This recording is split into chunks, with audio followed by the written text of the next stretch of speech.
லேட்டாக தான் பார்த்தேன். ஆனால் ஐயையோ! நம்ம ட்ரெய்லர் பார்த்தபோதே நான் நினச்சேங்க, இது வந்து கொஞ்சம் டேஞ்சராக போயினுக்குது. இது என்னடா அங்கே புத்தர் சிலைலாம் தெரியுது. இவர் ரஞ்சித்துக்கு வந்து ஏதோ ஆயிட்டுக்குது. அரசியலில் வரணுன்ற ஆசையா, இல்லை அவர் வந்து என்ன சொல்கிறது, அவர் வந்து அதையும் இதையும் மிக்ஸ் பண்ணி அவர் வந்து குழம்பிட்டாருன்னு நினைக்கிறேன். அதுதான் வந்து சொல்கிறதுக்கு எனக்கு தோணுது. பார்ப்பனர்களை இப்படியெல்லாம் காட்டணுமா? ரொம்ப அவஸ்தைப்பட்டாங்க. ஓகே, நம்ம அதை நிறைய படங்களில் பார்த்துட்டோம்.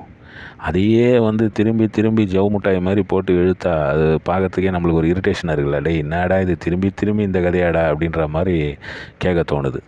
விக்ரமுடைய ஆக்ஷன், மாளவிகா மோகன் ஒரு இமேஜினரி கேரக்டர். இப்போ நான் இதை சொல்லிட்டேன்னா உடனே ஸ்பாய்லர் ஆகிப்போச்சுன்றவாங்க. ஐயோ, நான் அதெல்லாம் சொல்லலைங்க. விக்ரம் இமேஜினரி கேரக்டர் ஆகிப்போது நம்மளுடைய லக்கு. விக்ரம் வந்து ரொம்ப வேலை செய்திருக்காரு படத்துக்காக.